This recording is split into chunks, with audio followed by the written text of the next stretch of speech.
세포들이 있고 이 각각의 세포가 가지는 사이즈와 그래뉼라리티에 대한 정보를 알고 있습니다. 이미 알고 있는 정보를 토대로 이 FSC와 SSC만 가지고도 세포를 구분을 할 수가 있는 거죠. 그러면 지금 여기 한 3개 파퓰레이션 정도로 구분되어져 보이는데 그 중에서 FSC와 SSC가 가장 작은 이 파퓰레이션은 사이즈도 가장 작고 또 그래뉼라리티도 가장 작은 셀이기 때문에 림포사이트겠구나라고 하는 것을 알 수가 있고 이거보다 사이즈가 조금 더 크고 또 그래뉼라리티도 증가된 이 파퓰레이션은 모노사이트 그리고 그래뉼러리티가 굉장히 높아서 SSC가 크게 나타나는 이 영역에 있는 세포들을 뉴트로필 혹은 그래뉼로사이트라고 우리가 구분을 해서 알 수 있습니다. 혁명을 사용하지 않고도 이미 알고 있는 정보를 토대로 해서 이 FSC와 SSC만 가지고도 어느 정도는 세포를 구분을 할 수가 있고요. 그리고 이 두 가지를 통해서 우리가 세포에 대해서 알 수 있는 정보가 하나가 더 있는데 바로 라이브셀과 데드셀을 어느 정도 구분할 수 있다는 겁니다. 그래서 아래의 그림을 보시면은 지금 파퓰레이션이 2개로 나눠진 것처럼 보이는데 이 샘플은 어떤 특정 셀 라인의 데이터입니다. 셀 라인은 모두 동일한 어떤 형태를 가지고 있기 때문에 파퓰레이션이 하나처럼 보여야 되는데 그렇지 않고 2개로 나뉘어서 보이고 있죠. 이는 셀이 죽게 되면은 세포의 사이즈는 작아지고 에이팝토틱 바디가 생긴다든지 혹은 DNA의 프래그멘테이션이 일어나면서 내부 복잡도는 증가하게 됩니다. 라이브 셀 대비해서 데드 셀은 사이즈가 작아지니까 FSC 값은 작아지고 또 그래뉼러리티는 증가하기 때문에 SSC는 죄송합니다. 그래뉼러리티가 아니라 인터널 컴플렉시티가 증가하기 때문에 SSC가 큰 영역에 나타나게 돼요. 그래서 FSC는 작고 SSC는 큰 영역에 나타나고 있는 이 파퓰레이션이 데드셀이라고 할 수 있고 지금 주황색으로 표시되어 있는 파퓰레이션이 라이브셀이라고 할 수 있습니다. 그런데 이렇게 FSC와 SSC를 가지고 라이브셀과 데드셀을 구분하는 것은 모든 샘플에 다 적용할 수 있지는 않고요. 이 샘플 자체에 헤테로지니어티가 굉장히 큰 샘플 같은 경우에는 이 섞여서 라이브셀과 데드셀이 이 플랫 안에서 섞여서 같이 나오게 됩니다. 그래서 그런 경우에 좀 더 정확하게 라이브와 데드를 구분하기 위해서는 DNA를 염색하는 다이를 이용해서 염색을 하는데요. 셀이 죽게 되면 멤브레인에 포어가 생겨서 이 다이가 안쪽으로 들어가서 DNA가 염색이 될 거기 때문에 염색이 된 세포를 데드셀, 염색이 되지 않은 세포를 라이브셀로 형광을 활용을 해서 게이팅 하시는 게 좀 더 정확하게 라이브셀과 데드셀을 구분하는 방법입니다. 그리고 이제 세 번째, 형광에 대한 이야기를 해볼 텐데요. 지금 여기 화살표가 조금 위로 가 있는데 형광은 이미 잘 아시는 것처럼 특정 파장의 빛을 받아서 익사이테이션이 되면 특정 파장대의 빛을 방출하면서 빛과 에너지를 낸다라고 하는 것은 이미 잘 알고 계실 거예요. 근데 형광에 대한 정보를 어떻게 활용을 하냐면요. 세포에는 우리가 분석하고 싶은 프로틴이 있고 그 프로틴에 스페시픽하게 결합할 수 있는 안티바디를 제작을 합니다. 그리고 그 안티바디의 형광을 컨주게이션 시키게 되면은 우리는 이 형광에서 나오는 시그널을 통해서 해당 셀이 발현하는 그 프로틴에 대한 정보를 알 수 있게 되는 거죠. 그런데 이 형광의 익사이테이션과 이미션이라고 하는 것이 어떤 특정 한 파장에서만 발생하는 일이 아닙니다. 지금 아래 보시면은 예시로 FITC라고 하는 형광의 익사이테이션과 이미션을 나타내고 있는데요. 점선으로 표시되어져 있는 것이 익사이테이션 웨이브랭스고 그리고 이 실선에 컬러로 되어 있는 것이 이미션 웨이브랭스입니다. 특정 한 파장에서 발생하는 것이 아니라 웨이브랭스의 형태로 넓은 영역에 걸쳐서 발생하다 보니까 당연히 맥시멈 익사이테이션 되는 맥시멈 익사이테이션 웨이브랭스가 있고 또 맥시멈 이미션 되는 맥시멈 이미션 웨이브랭스가 존재를 합니다. 그럼 어떤 형광의 시그널을 가장 효과적으로 보기 위해서는 이 형광을 맥시멈 익사이테이션 시킬 수 있는 파장대를 광원으로 그러니까 레이저로 활용을 하고 이 형광의 이미션 파장, 맥시멈 이미션 파장을 수집할 수 있는 필터와 디텍터를 구성하면 해당 형광에 대한 시그널을 가장 효과적으로 볼 수 있게 되는 거죠. 그래서 형광마다 맥시멈 익사이테이션 되는 웨이브랭스, 또 이미션 되는 웨이브랭스가 다르기 때문에 장비에는 여러 개의 레이저를 설치를 하고 또 여러 개의 필터와 디텍터로 구성을 하게 됩니다. 여기 보시는 형광들은 아주 대표적인 몇 가지 형광들인데요. FITC PE, 펄스 PSI 5.5, PSI 7, APC 이렇게 있습니다. 여기서도 마찬가지로 검정색 실선으로 되어 있는 것이 익사이테이션 웨이브랭스고요. 컬러로 되어 있는 부분들이 이미션 웨이브랭스입니다. 위에 4개 형광은 보시면은 이 488나노미터 블루 레이저에서 거의 이제 맥시멈 익사이테이션 혹은 익사이테이션이 굉장히 많이 되는 그런 형광이고 APC 같은 경우는 488나노미터에서는 블루 레이저에서는 익사이테이션이 굉장히 적게 되고 그 옆에 633나노미터의 레드 레이저에 의해서 익사이테이션이 많이 되는 형광인 것을 확인을 하실 수가 있습니다. 그리고 여기서 우리가 또 한 가지 알 수 있는 것은 지금 FITC나 펄스 PSI 5.5 같은 경우는 488나노미터의 블루 레이저에서 거의 맥시멈 익사이테이션인데요. PE와 PSI 7의 경우는 이 블루 레이저에서도 익사이테이션이 많이 되기는 하지만 그 옆에 가보시면은 좀 더 풀리 익사이테이션 되는 웨이브랭스가 있습니다. 여기가 약 561나노미터의 옐로 그린 레이저 부분인데요. 그래서 만약에 장비에 옐로 그린 레이저가 있다면은 이 PE와 PE 계열의 텐덤 다이들, 형광들을 좀 더 풀리 익사이테이션 시켜서 더 밝은 형광으로 활용할 수 있다는 것도 여기서 아실 수가 있습니다. 우리가 형광을 사용을 할 때 결국에는 이제 안티바디를 가지고 셀을 염색을 하게 되는데요. 세포에 내가 원하는 그 타겟 프로틴의 발현이 없으면 안티바디가 붙지 않아서 형광의 인텐시티가 낮은 쪽에서 나오게 되고 점점 이제 그 해당 프로틴의 발현이 높으면 높을수록 이 형광 항체가 더 많이 붙어서 형광의 인텐시티가 높은 쪽에서 시그널이 나오게 됩니다. 그래서 형광의 인텐시티는 지금 요 슬라이드에서는 바인딩 사이트와 비례한다라고 되어 있는데 해당 프로틴의 발현 정도와 비례한다고 생각을 하시면 되겠습니다. 형광을 사용을 할 때 우리가 하나의 형광만을 사용을 해서 세포를 염색을 하고 분석을 할 수도 있지만 2개 이상의 형광을 동시에 사용을 해서 분석을 할 수도 있는데요. 그렇게 2개 이상의 형광을 동시에 사용하는 경우를 멀티스테인 혹은 멀티칼라라고 합니다. 이렇게 멀티컬러로 실험을 하게 되면 가지는 장점이 여러 가지가 있는데 당연히 시간을 세이빙할 수 있다는 거는 우리가 튜브를 여러 개로 나눠가지고 하나씩 하나씩 염색해야 되는 거를 한꺼번에 염색을 할 수 있기 때문에 시간을 줄일 수 있고 또 이지 프리퍼레이션이라고 하는 거는 이제 만약에 전체가 다 서피스 마커라고 하면은 이 항체들을 칵테일로 섞어서 한 번에 염색을 해주면 되기 때문에 비교적 준비가 간단한 편이라서 이제 이지 프리퍼레이션이라고 되어 있고 그다음에 accuracy 정확하게 분석할 수 있고 4번 스페시픽한 스터디가 가능하다라는 점인데 하나씩 하나씩 따로 볼 때보다 이제 2가지 이상을 동시에 사용을 해서 염색을 했을 때 그 마커들 간의 상관관계를 볼 수 있고 우리가 여러 개의 마커를 사용해서 아주 스페시픽한 파퓰레이션까지 찾아서 분석을 할 수 있기 때문에 굉장히 여러 가지 장점을 가지고 있습니다. 그래서 우리가 준비한 샘플 중에는 어떤 마커를 하나도 발현하지 않는 세포도 있을 거고 한 가지씩만을 발현하는 세포도 있고 이 2가지 모두를 다 발현하는 세포도 있을 수 있겠죠. 이런 경우에 우리가 보는 이 닷플랫이라고 하는 플랫상에서 어떻게 나타나는지를 보시면은 하나도 발현하지 않는 세포는 이 2개의 마커가 다 네가티브한, 더블 네가티브한 영역에 지금 까만색으로 표시되어 있는 더블 네가티브에 나타나게 되고 각각 한 가지씩만을 발현하는 세포는 싱글 파지티브한 Q1 혹은 Q4의 영역에 나타나게 되고요. 이 2가지 모두를 다 발현하는 세포는 더블 파지티브한 영역에 나타나게 됩니다.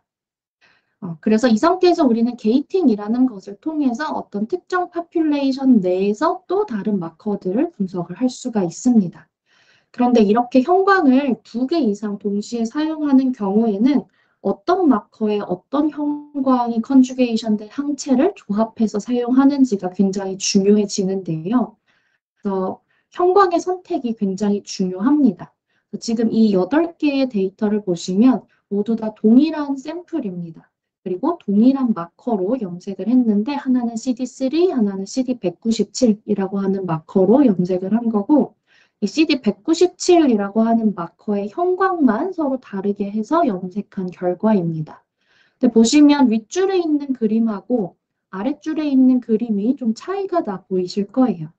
어떤 부분이 차이가 나는지 한번 살펴보면은 일단 이 CD197의 파지티브 파퓰레이션과 네가티브 파퓰레이션의 구분이 윗줄에서는 좀 잘 되는 것 같고 아랫줄에서는 잘 되지 않아 보이는데 특히 어떤 파퓰레이션이 그런지 살펴보면은 이 CD197의 싱글 파지티브 파퓰레이션이 그렇습니다.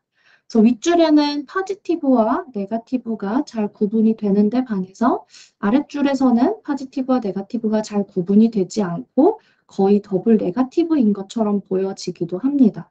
그래서 똑같은 샘플이고 똑같은 프로틴인데 이렇게 결과가 다르게 나오는 이유는 바로 이 형광에 따른 차이입니다.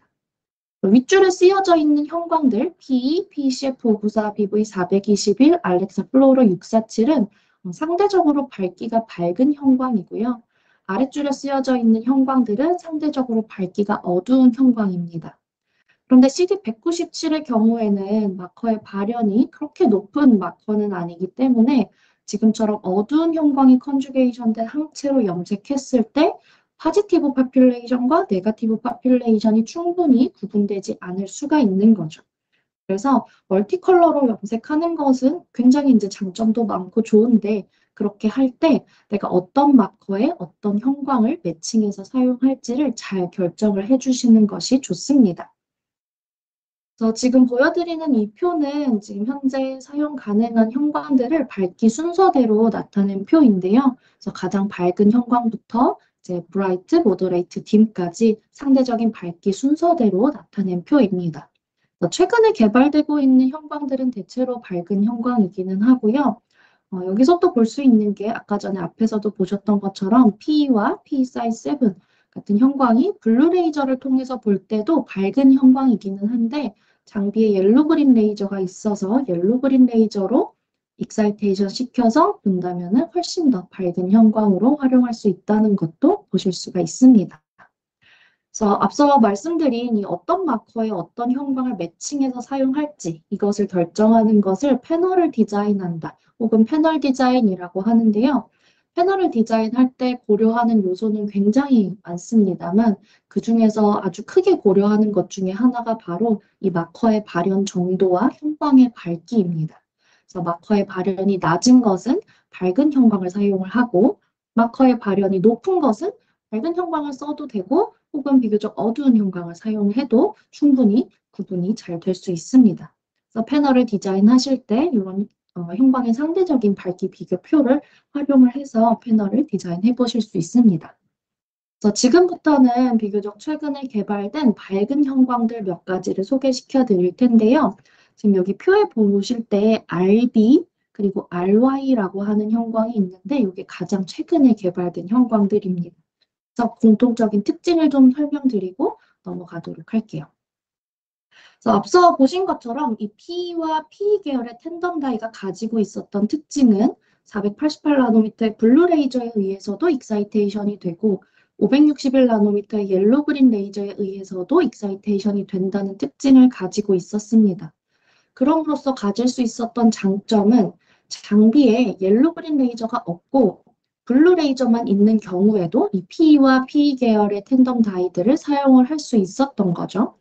그런데 이게 최근에 와서 문제가 되고 있는 것은 점점 장비의 스펙이 좋아지고 한 장비에 블루 레이저와 옐로 그린 레이저가 같이 설치가 되는 경우들이 점점 많아지고 있는데요. 근데 이 P와 P 계열 텐덤 다이들은 이 두 레이저에서 모두 다 익사이테이션 되기 때문에 다른 채널 쪽으로 시그널 간섭을 많이 준다는 그런 이슈가 있었습니다. 그거를 해결하고자 지금 새롭게 개발이 됐고 또 되고 있는 그런 형광이 리얼 블루, 리얼 옐로우라고 하는 이름의 형광들입니다. 리얼 블루 형광들은 488나노미터 블루 레이저에 의해서만 익사이테이션이 되는 형광이고 또 리얼 옐로우 형광은 561나노미터의 옐로 그린 레이저에 의해서만 익사이테이션이 되는 형광이에요. 그래서 지금 총 한 14개 정도의 형광이 개발이 될 텐데 그중에 지금 한 절반 정도는 이미 출시가 되었고 앞으로도 계속해서 새로운 형광들이 출시가 될 예정입니다. 그래서 RB 형광과 RY 형광은 각각의 레이저 스페시픽하게 익사이테이션이 되기 때문에 다른 채널로의 간섭은 적고 또 형광의 밝기는 굉장히 밝게 개발된 뉴 다이라고 보시면 되겠습니다. 그래서 처음으로 소개시켜드릴 형광은 RB나 RY는 아니고 브릴리언트 블루 515 BB515라고 하는 형광인데요. 이 형광은 출시된 지는 굉장히 오래됐는데 아직까지도 잘 모르시는 분들이 많아서 소개시켜 드리려고 추가를 했습니다. 그래서 BB515 형광은 기존에 사용하시던 FITC 형광을 대체해서 사용하실 수 있는 훨씬 밝은 형광입니다. 그래서 아래 보시면은 지금 같은 채널에서 우리가 볼 수 있는 형광 세 가지를 비교를 한 경우인데요. FITC랑 알렉사 플로로 488 그리고 BB515 세 가지 형광을 이 CD3라고 하는 마커를 염색한 결과와 CD19를 염색한 결과를 살펴보시면은 이 BB515를 염색했을 때 가장 파지티브와 네가티브가 멀리 떨어져서 레졸루션이 좋게 나오는 것을 보실 수가 있고요. 그리고 옆에는 이제 T렉을 게이팅을 했는데 우리가 T렉을 확인하는 방법이 여러 가지 있지만 그 중에서 여기서는 CD127 로우에 CD25 하이 파퓰레이션을 T렉이라고 정의를 하였습니다. 근데 이때 CD25 마커를 FITC로 염색했을 때 하고 BB515로 염색했을 때 차이를 보시면은 FITC를 염색했을 때도 T렉을 구분을 할 수는 있었습니다. 그런데 이 형광을 더 밝은 형광인 BB515로 바꿨더니 이전에는 우리가 볼 수 없었던 이렇게 딤하게 익스프레션 하는 파퓰레이션도 네가티브와 구분해서 볼 수 있게 된 것을 확인하실 수 있습니다. 그래서 이 BB515 형광 같은 경우는요. 기존에 쓰시던 FITC 형광으로 보던 마커의 레졸루션을 높이고 싶을 때 BB515로 대체해서 사용해 보시면 좋을 것 같습니다. 두 번째로는 리얼 블루 705, RB705라고 하는 형광이고요.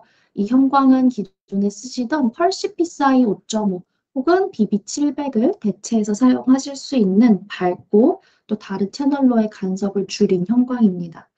이 왼쪽 하단의 그래프를 보시면은 이 아래쪽에 쓰여져 있는 거는 UV부터 해서 바이올렛, 블루, 옐로, 그린, 레드 레이저의 각 채널들에서 이 형광의 시그널이 얼만큼 나오는지, 얼만큼 디텍션 되는지를 노멀라이제이션 해서 나타낸 그래프입니다. 그래서 여기 RB705, BB700, 펄스피사이 5.5 세 가지 형광을 비교를 했는데요. 펄스피사이 5.5 같은 경우는 거의 모든 레이저에 의해서 익사이테이션 돼서 이미션 되는 이런 시그널들이 확인이 되죠.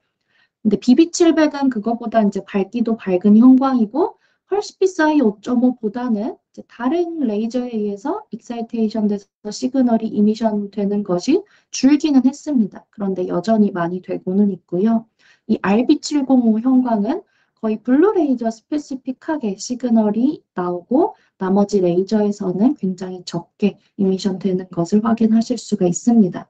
그러니까 당연히 다른 채널 쪽으로의 스피로버가 훨씬 적은 형광이고요. 그리고 오른쪽 표에 보시면 스테인 인덱스라고 하는 숫자가 쓰여져 있는데 우리가 이 형광의 상대적인 밝기를 얘기를 할 때 사용하는 지표가 이 스테인 인덱스라고 하는 값입니다. 스테인 인덱스는 파지티브 파퓰레이션과 네가티브 파퓰레이션이 가장 멀리 떨어져 있으면서 이 네가티브 파퓰레이션이 이제 크지 않을수록 다시 설명드리면은 파지티브 파퓰레이션과 네가티브 파퓰레이션이 멀리 떨어져 있을수록 스테인 인덱스 값은 커지고요. 네가티브 파퓰레이션의 SD 값이 작으면 작을수록 이 폭이 작으면 작을수록 스테인 인덱스 값은 커지게 됩니다.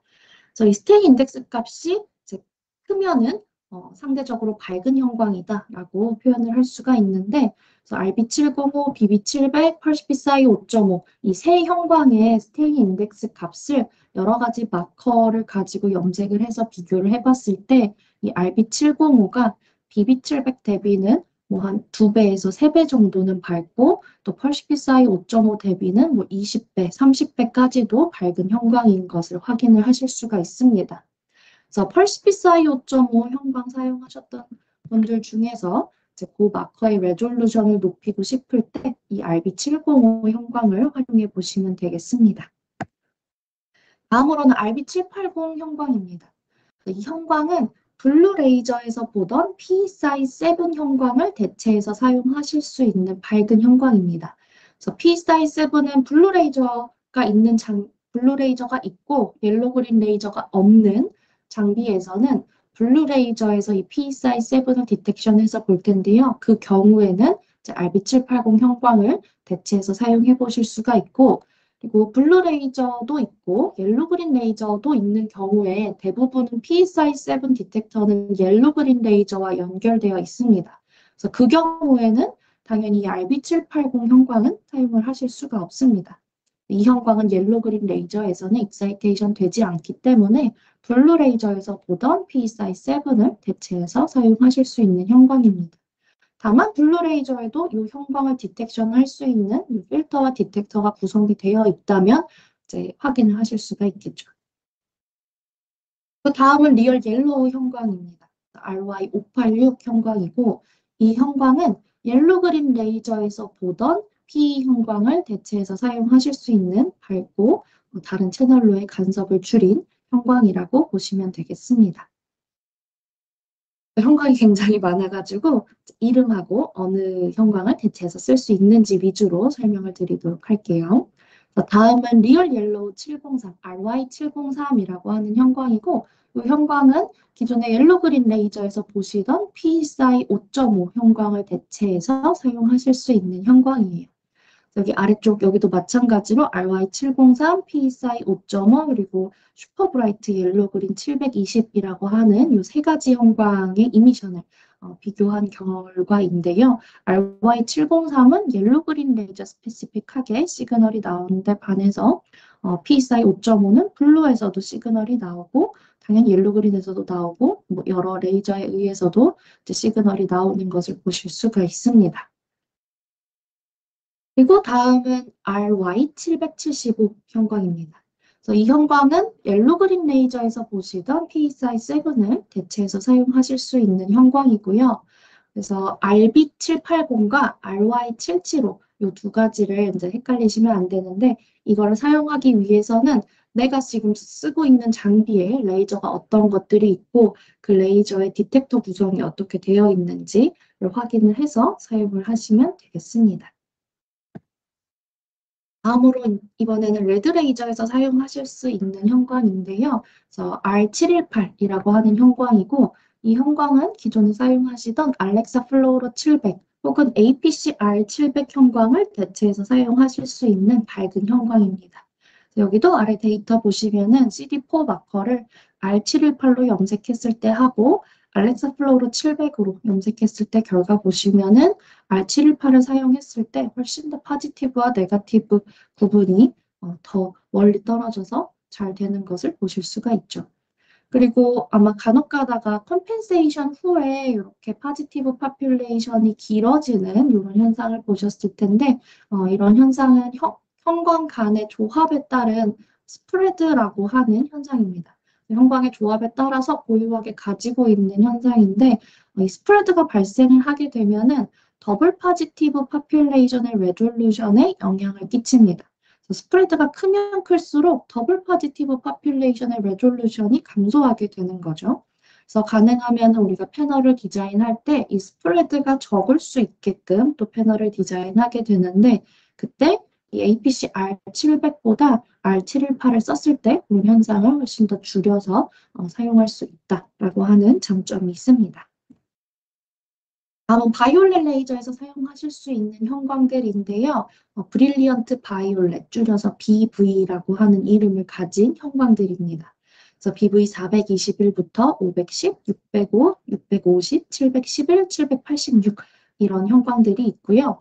이 중에서 BV 421과 BV 510은 그 자체로 베이스 폴리머고 이 뒤쪽에 있는 605, 650, 711, 786은 이 BV 421을 베이스로 해서 만들어진 텐덤 다이입니다. 지금 앞쪽에서부터 계속 텐덤이라고 하는 단어가 나오고 있는데 뒤쪽에서 텐덤 다이가 어떤 다이인지 조금 더 자세히 설명드릴 텐데요. 여기서는 어떤 다이가 텐덤인지 아닌지만 좀 인식을 하고 넘어가시면 되겠습니다. 그리고 BV 형광들도 계속해서 개발이 되고 있는데요. BV510 대체해서 사용하실 수 있는 BV480이라고 하는 형광이 나왔고, 또 기존에는 없던 이제 사이사이의 스펙트럼을 가지는 BV570, 750 같은 형광도 개발되어서 나왔습니다. 그래서 형광이 계속해서 많이 개발되고 있으니까요. 새로 어떤 형광들이 나오는지 보시고 활용해 보시면 좋을 것 같습니다. 그리고 마지막인데요. UV 레이저에서 사용하실 수 있는 형광들입니다. 그래서 예전에는 UV 레이저에서 우리가 쓸 수 있는 형광이 다피 혹은 호체스트 같은 바이어빌리티 다이밖에는 없었는데요. 지금은 사용하실 수 있는 플루오로크롬들이 굉장히 많이 개발이 되어서 이 UV 레이저가 있는 곳들에서는 이제 이런 형광들을 충분히 사용하실 수가 있습니다. 그래서 BUV 형광들도 마찬가지로 맨 앞에 있는 이 BUV 395 형광만 베이스 폴리머고요. 이 뒤쪽에 있는 형광들은 전부 다 이 BUV 395를 베이스로 해서 만들어진 텐덤 다이다라고 알고 계시면 되겠습니다.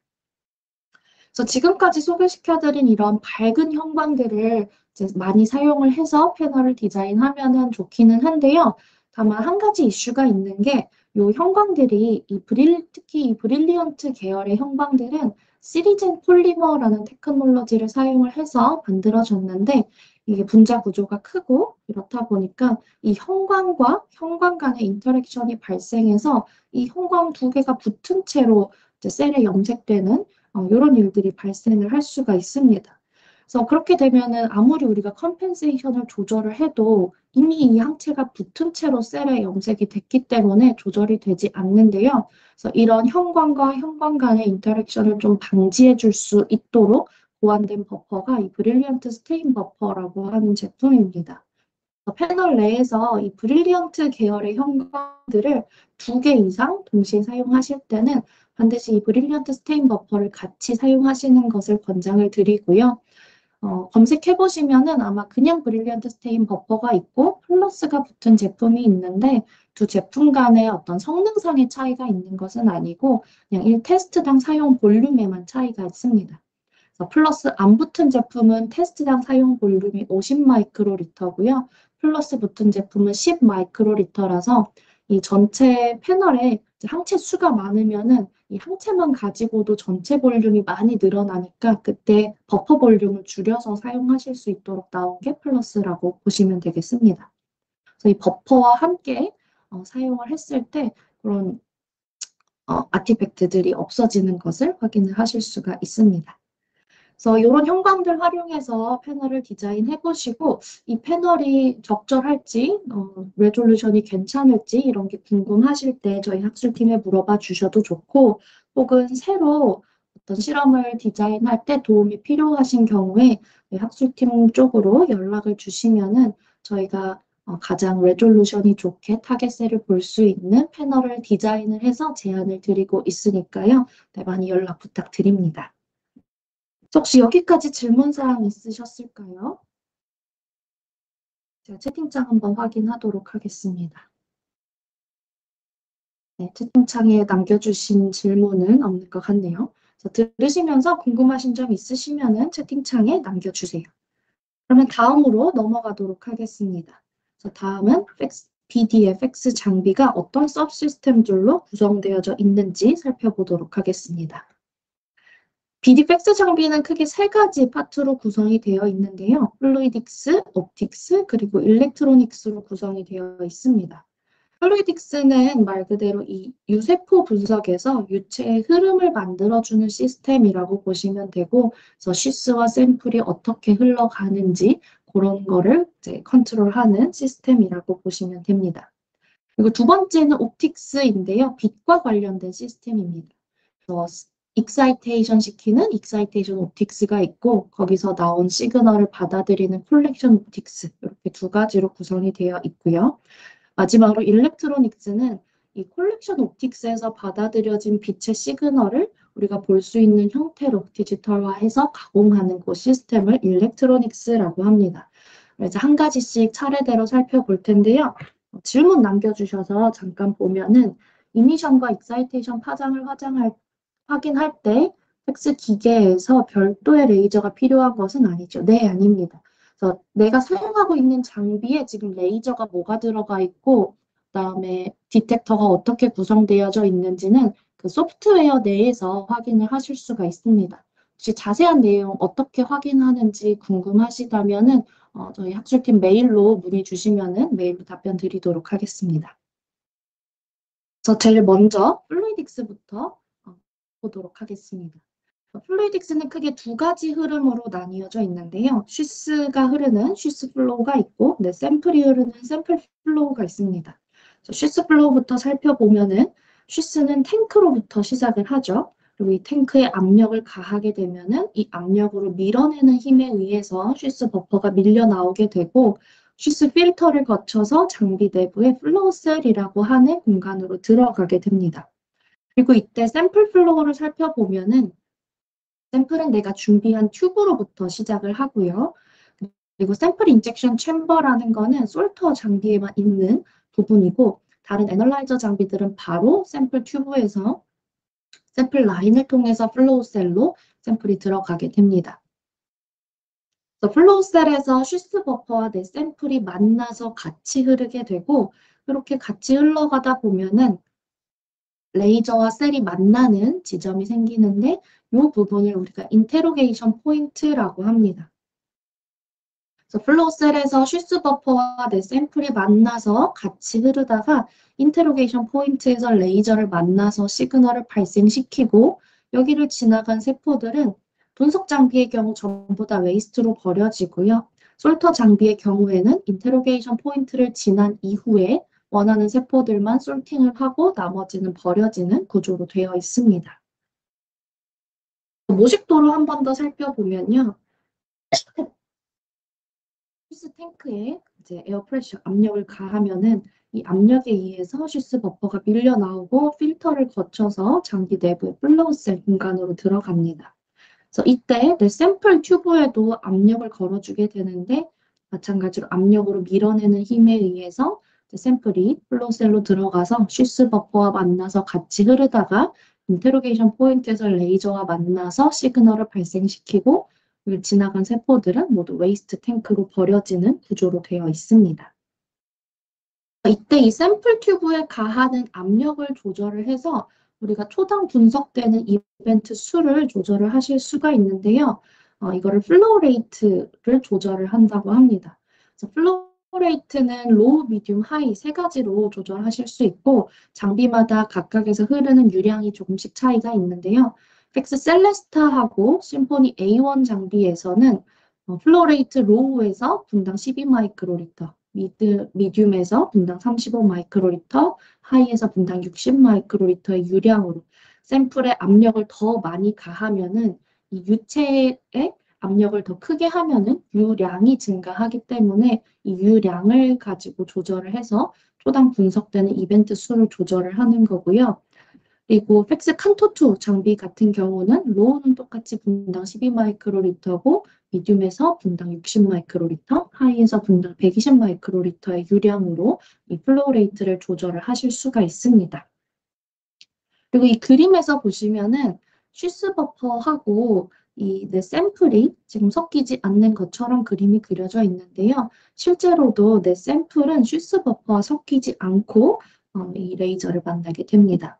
어떻게 그렇게 될 수 있냐면은 이 두 유체에 가하는 압력을 서로 다르게 하면 두 유체는 서로 섞이지 않고 흐르는 성질이 있기 때문에 내 샘플과 쉬스 버퍼는 섞이지가 않는 거고 내 샘플은 항상 쉬스 버퍼로 보호된 채로 레이저를 만난다고 보시면 됩니다. 이 플로우 레이트를 조절하는 방법은요. 칸토를 제외하고 나머지 장비들에서는 이 장비 앞에 있는 컨트롤 패널에서 조절하실 수가 있는데 로우, 미디움, 하이 세 가지로 조절하실 수 있고 각각에서 조금 더 세부적으로 조절하는 게 이 샘플 어저스트먼트 노브인데요.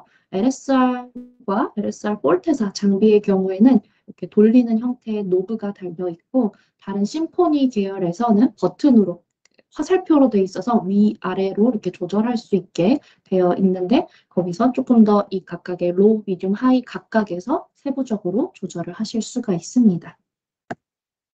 한토투 장비 경우에는 소프트웨어 내에서 플로우 레이트 조절이 가능한데요. 이 디바 소프트웨어 내에 어퀴지션 대시보드에서 플로우 레이트를 로우, 미디움, 하이 세 가지로 조절하실 수가 있습니다. 그리고 다음으로는 옵틱스입니다. 옵틱스 말씀드린 것처럼 익사이테이션 옵틱스와 콜렉션 옵틱스로 나뉘어져 있는데요. 익사이테이션 옵틱스는 쉽게 생각해서 레이저라고 보시면 됩니다. 그래서 가능한 레이저로 488나노미터의 블루 레이저, 633나노미터의 레드 레이저, 405나노미터의 바이올렛 레이저가 있고 업그레이드 가능한 레이저로 561나노미터의 옐로 그린 레이저, 355나노미터의 UV 레이저가 있다라고 되어 있습니다. 그래서 어떤 장비에 제가 장비 스펙을 만약에 잘 모르겠는데 레이저가 하나만 있는 장비라고 들었어요. 그러면 거의 100% 블루 레이저 하나가 장착이 되어 있을 거고요. 투 레이저인 경우에는 대부분은 블루 레드고 3 레이저면은 블루 레드 바이올렛 이렇게 세 개 레이저가 들어가 있는 경우가 제일 많습니다. 물론 아닌 경우들도 있기 때문에 정확하게 확인이 필요하긴 하지만 그리고 4 레이저인 경우에는요. 옐로 그린 레이저가 있기도 하고 혹은 UV 레이저가 있기도 하고요. 장비가 5 레이저 장비다라고 하면은 블루, 레드, 바이올렛, 옐로, 그린, UV 이렇게 5개 레이저가 장착이 됩니다. 그래서 오른쪽 그림에서 이제 컬러로 선으로 보여지는 것들이 레이저고요. 오른쪽에서 여러 개의 프리즘을 만나는 것을 보실 수가 있는데 이렇게 프리즘들이 여러 개가 설치되어져 있는 이유는요. 아까 앞에 플로레이트 그림에서 보신 것처럼 레이저는 서로 하나로 합쳐져 있는 것이 아니라 각각의 일정한 간격을 두고 굉장히 잘 정렬이 돼서 이 플로우 셀 내부로 들어가야 합니다. 그래서 이 레이저들을 정렬시키기 위해서 여러 개의 프리즘들이 설치가 되어 있는 거고 이 오른쪽 공간에 플로우 셀이 있다고 보시면 되겠습니다. 다음은 콜렉션 옵틱스입니다. 말 그대로 빛을 받아들이는, 빛 시그널을 받아들이는 시스템이고요. 디텍터와 필터로 구성이 되어 있습니다. 이 디텍터가 몇 개가 한 세트로 구성되어 있느냐에 따라서 8개가 하나로 구성되어 있으면 옥타곤, 또 3개가 하나로 구성되어져 있으면 트라이곤이라고 하는 이 디텍터 어레이의 형태로 구성이 되어 있습니다. 이 중에서 블루레이저 옥타곤을 먼저 예시로 볼게요. 그래서 옵틱 파이버를 통해서 들어온 빛의 시그널, 정확하게는 포톤이 들어오게 되는 건데 들어오면서 지금 요 뒤에 동그랗게 돼 있어서 알파벳이 쓰여져 있는 것들이 디텍터입니다. 디텍터들을 차례차례 만나면서 이제 시그널이 수집이 되는 거고요.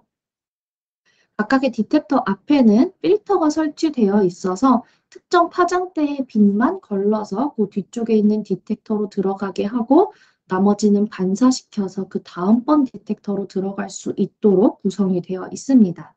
지금 여기 필터에 보시면은 숫자들이 쓰여져 있는데 이 숫자들을 의미하는 바가 무엇인지 살펴보도록 하겠습니다. 필터는 두 가지 종류로 구성이 되어 있는데요. 하나는 롱패스 미러고 하나는 밴드패스 필터입니다. 롱패스 미러에는 숫자가 하나 쓰여져 있습니다. 그래서 그 의미는 만약에 500LP라고 하면은 500나노미터보다 더 긴 파장대의 빛만 통과시키고 그보다 짧은 파장대의 빛은 반사시키는 것이 롱패스 미러고요.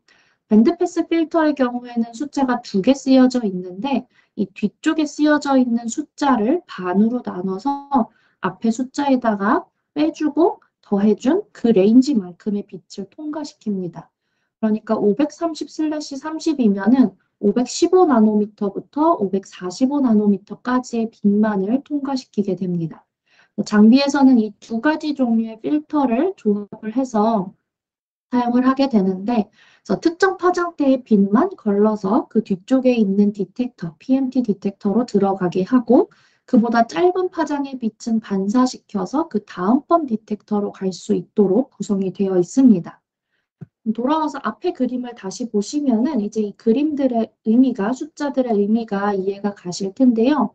제일 먼저 A 디텍터 쪽으로 갈 건데 제일 먼저 만나는 게 735 LP니까 735보다 긴 파장의 빛만 통과시키고 그보다 짧은 파장의 빛은 반사시켜서 B 디텍터 쪽으로 갈 수 있도록 합니다. 그리고 통과된 빛 중에서도 780/60이니까 750 나노미터부터 810 나노미터까지의 빈만을 통과시켜서 A 디텍터로 보내게 되죠. 이 디텍터에서 수집하는 형광이 PSI7 혹은 RB780 같은 형광이 됩니다. 반사된 빛은 반대로 이제 B 쪽으로 가고 점점 반사되면서 그 다음번 디텍터로 가서 시그널이 수집이 되게 돼요. 그래서 우리가 롱패스 미러를 사용하다 보니까 생긴 특징이 있는데 가장 장파장을 제일 먼저 수집하고 점점 단파장을 수집하는 형태로 구성이 되어 있다는 것을 아실 수가 있을 거예요. 그래서 이렇게 장파장을 제일 먼저 수집하고 점점 단파장을 수집하는 이렇게 디텍터를 구성한 거는 BD가 가지고 있는 특허이고요. 그렇게 구성한 이유는 아시겠지만 단파장이 장파장에 비해서 에너지 레벨이 높기 때문에 더 멀리까지 가더라도 에너지나 데이터의 로스가 없을 거라고 해서 이렇게 구성을 했다고 합니다. 그리고 마지막으로 일렉트로닉 시스템입니다. 세포가 레이저를 만나게 되면은 이제 시그널이 발생을 해서 아까 앞에서 보신 그 콜렉션 디텍터에서 수집을 할 텐데요. 그때 이 펄스라고 하는 형태로 수집을 하게 됩니다. 세포가 레이저를 만나기 시작하면서부터 펄스가 발생하기 시작해서 세포가 레이저와 최대로 만났을 때 이 펄스의 높이가 최고로 올라갔다가 세포 하나가 레이저를 지나가면서 펄스 하나가 완성이 되게 됩니다. 이 펄스에서 나오는 값을 통해서 우리가 이거를 이제 시스템 상에서, 소프트웨어 상에서 볼 수 있게 되는 건데요. 이 펄스의 높이를 하이트, 줄여서 H라고 하고요. 펄스 R의 면적을 에어리어, 줄여서 A라고 하고, 이 펄스의 폭을 width, W라고 합니다. 각각이 가지는 의미는요.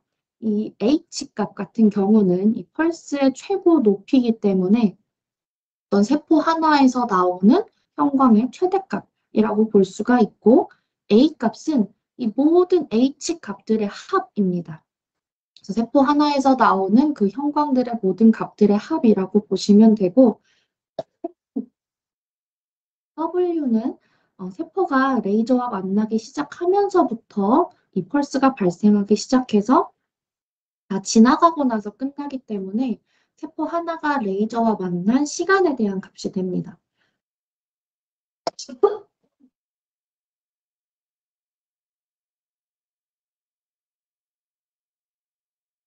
장비마다 이 W를 구하는 방식이 조금씩 차이가 있는데요. 어떤 장비들은 A와 H를 가지고 계산을 해서 W를 구하는 장비도 있고, 또 최근에 나온 장비들은 실제 시간을 가지고 W를 구하는 장비도 있습니다. W는 WAH 같은 것들을 언제 사용하는지 궁금하실 텐데, 우리가 더블렛을 제거할 때 활용을 할 수가 있습니다. 세포 하나가 레이저를 지나가게 되면은 지금 오른쪽 그림처럼 펄스 하나가 발생을 할 거고요. 만약에 세포 두 개가 붙은 더블렛이 레이저를 지나간다면 지금 오른쪽처럼 펄스가 발생을 하겠죠. 그럼 이런 경우에 싱글셀과 비교를 했을 때 H값은 동일할 거고요.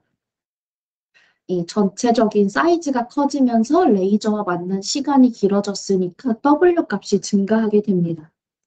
그리고 당연히 A값도 증가하게 돼요.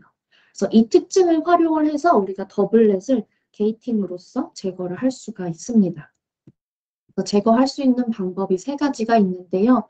만약에 H와 W를 가지고 본다면 H는 동일한데 W가 커진 파퓰레이션을 더블렛이라고 볼 수가 있고 A와 W로 본다면 이 두 가지가 다 커진 파퓰레이션을 더블렛이라고 볼 수 있을 거고 A와 H를 본다면 A가 커진 파퓰레이션을 더블렛이라고 우리가 확인을 할 수가 있습니다. 그럼 반대로 우리는 이제 싱글렛을 게이팅을 통해서 세포 하나하나에서 나오는 시그널들끼리만 비교를 할 수가 있습니다.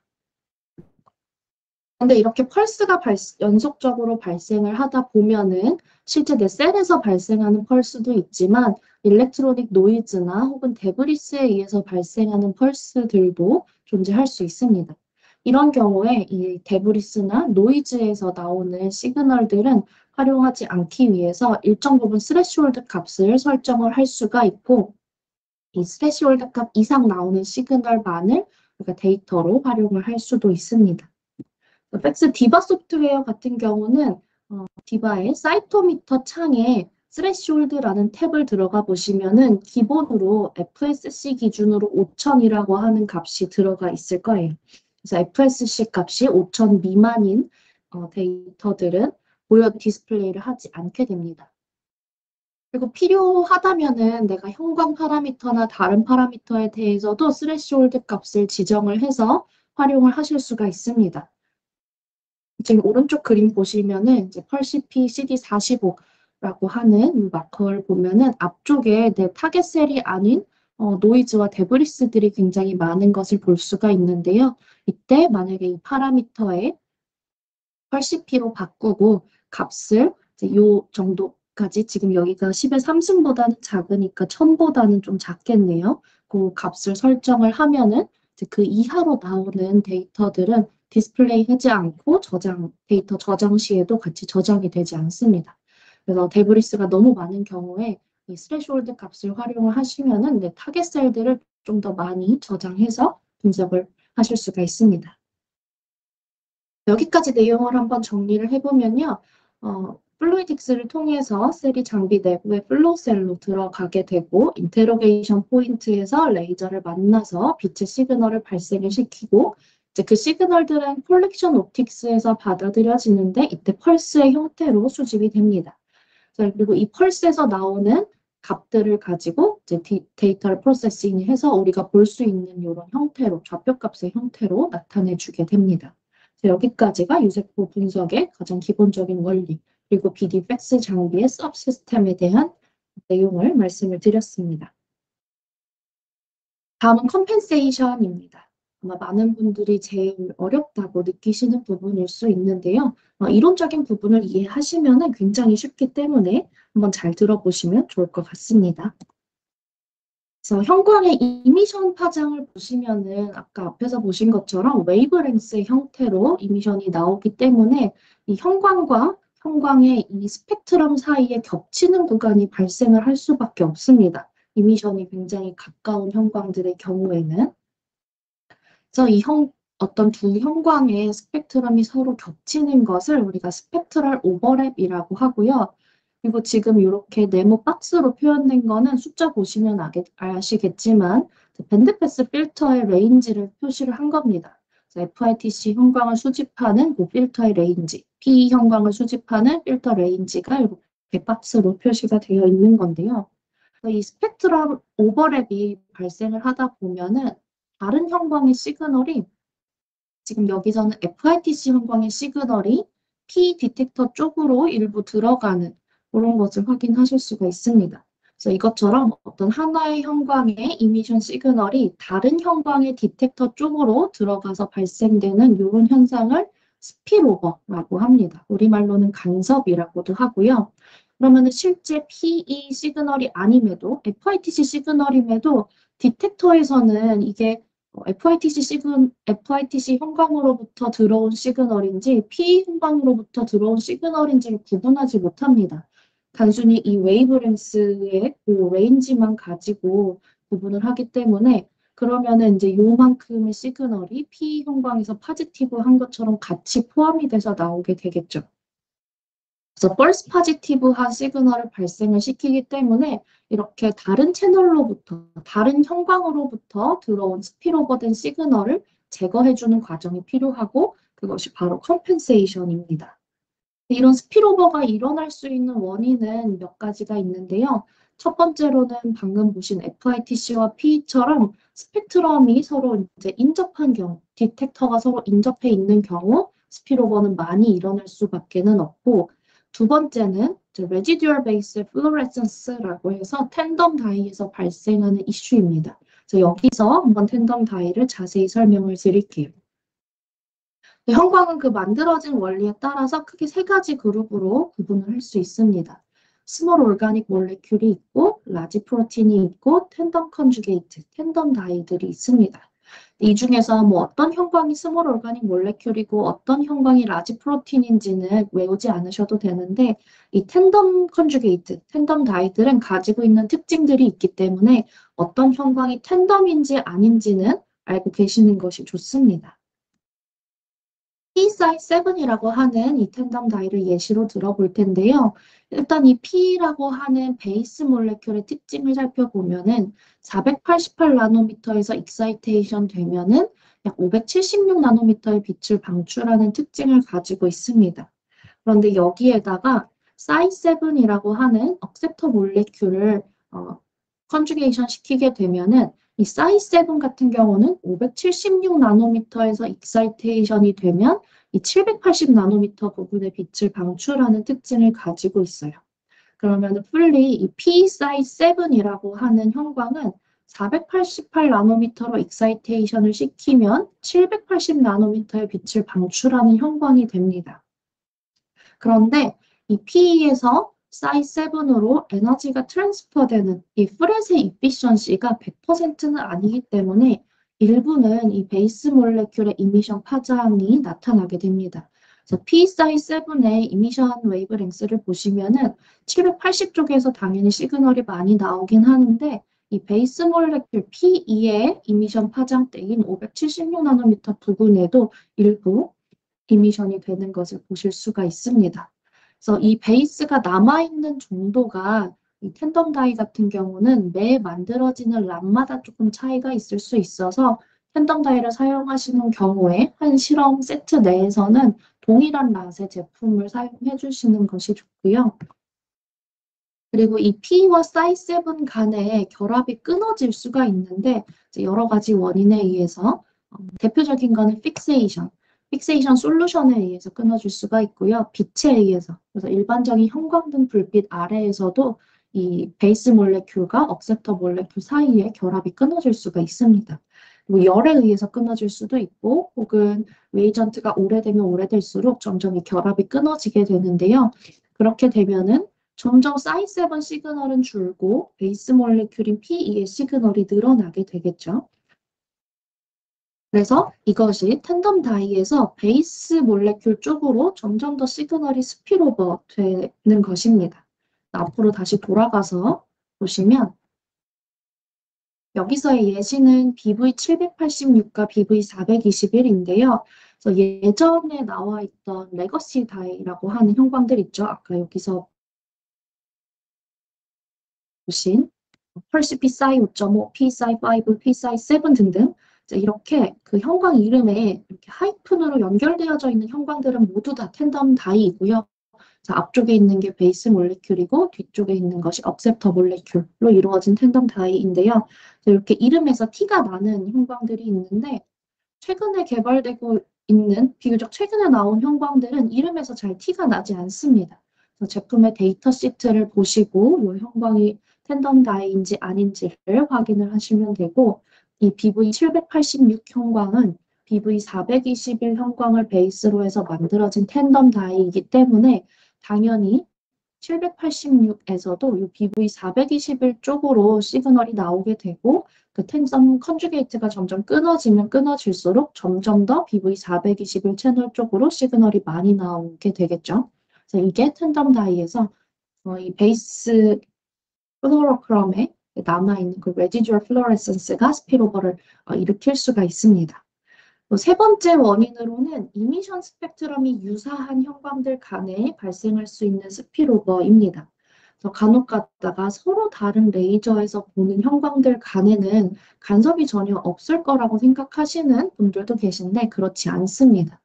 그래서 익사이테이션 또한 웨이브랭스의 형태이기 때문에 어떤 하나의 형광이 딱 하나의 레이저에 의해서만 익사이테이션 되지는 않아요. 그래서 여기서의 예시는 BUV737 형광과 BV711 형광인데요. 이 뒤에 쓰여져 있는 숫자가 각각의 형광의 맥시멈 이미션 파장입니다. 그래서 이미션 파장이 유사한 두 개의 형광이고 BUV737 형광은 UV 레이저를 통해서 익사이테이션 시켜서 보는 형광이고 BV711 형광은 바이올렛 레이저에 연결된 바이올렛 레이저 디텍터 어레이에서 확인하는 형광이기는 한데요. 이 앞에 익사이테이션 웨이브랭스 중에서 지금 표시되어 있는 부분은 355나노미터의 UV 레이저입니다.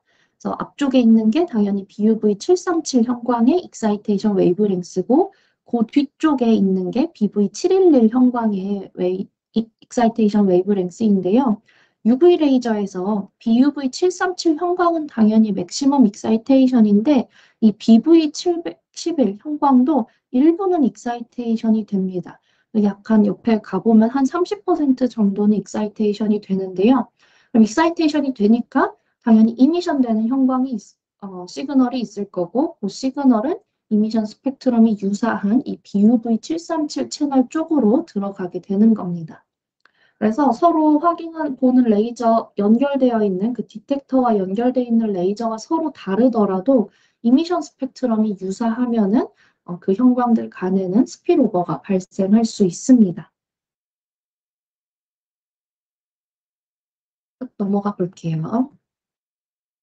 그러면은 이제부터는 실제로 그러면은 이런 스피일오버가 발생을 했을 때 어떻게 컴펜세이션을 해서 이것을 없앨 수 있는지 그 방법을 알아보도록 하겠습니다. 그래서 컴펜세이션은 실제로 물리적으로 어떤 이 디텍터에 들어간 그 포톤들을 막 빼서 물리적인 시그널을 줄여주는 것이 아니고요. 수학적인 계산을 통해서 제거해주는 과정이라고 보시면 됩니다. 그래서 컴펜세이션을 수행하지 않았을 때는 지금 이 샘플은 FITC 형광 하나만 염색한 샘플인데요. 그러면 원래 이론적으로는 다른 형광 채널에서는 시그널이 나오지 않아야 되고 FITC 형광에서만 포지티브 혹은 네거티브로 나뉘어져 나와야 되는데 컴펜세이션을 아직 하지 않았기 때문에 이 FITC 형광의 이미션 중에 일부가 PE 디텍터 쪽으로 들어가서 지금 PE 형광에 굉장히 포지티브한 것처럼 보여지고 있습니다. 이것을 컴펜세이션을 통해서 다른 형광 채널에서는 포지티브 시그널이 나오지 않게끔 조절을 해주면 됩니다. 조절을 하는데 언제까지 조절을 하냐면요.